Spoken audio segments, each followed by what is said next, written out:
let's talk about how culturally we teach this for a minute, because this is sort of the big, the conspiracy, if you will, right? Which isn't being consciously done by anybody, but the movie dramas and the plots that go into our storytelling are often talking about, it often like the movie will end at the wedding altar with the beautiful kiss, as if that's the end of the story. And that's right. For anybody who's been in a relationship, that's the beginning, right? Like that's not the end of anything, yet we're kind of coding for our children and even for ourselves, right? This, in one movie, if the woman is the main character, it might be a romantic movie where she's just got to find her man, right? She's got to find this man. She's incomplete without him. And then we've got movies with men as the center character, and he's got to find his woman, right? And it's that I'm incomplete without this other, right? As if we're incomplete without that fairy tale love story and the perfect ending.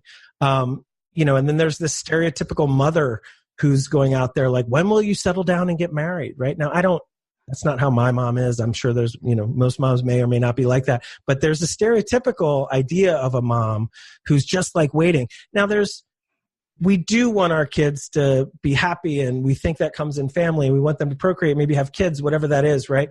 But that idea of it's going to all be okay once you find your other, right? That is something that we sort of have culturally going on. And not all cultures are like that, right? There's Asian cultures where it's very different. And we're going to talk about independence, where they don't think as selfishly as we do in certain ways. And it's a side conversation that maybe we can bring up another time. But in the culture here, we're doing this in the United States, we're selling often this dysfunction that you're going to find someone outside yourself that's going to fix it for you, that there's a prince out there or a princess that's going to make it better.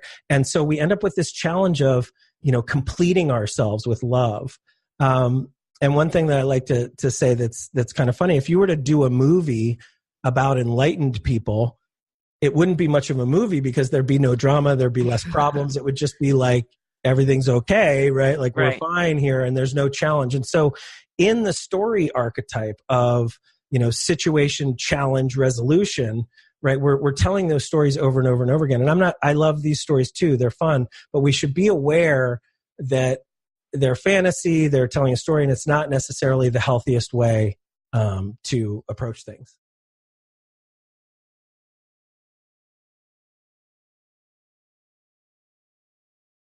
Thanks for tuning into the Rob Scott Show. My name's Sarah, and I'm here with Rob Scott. He's a master level coach.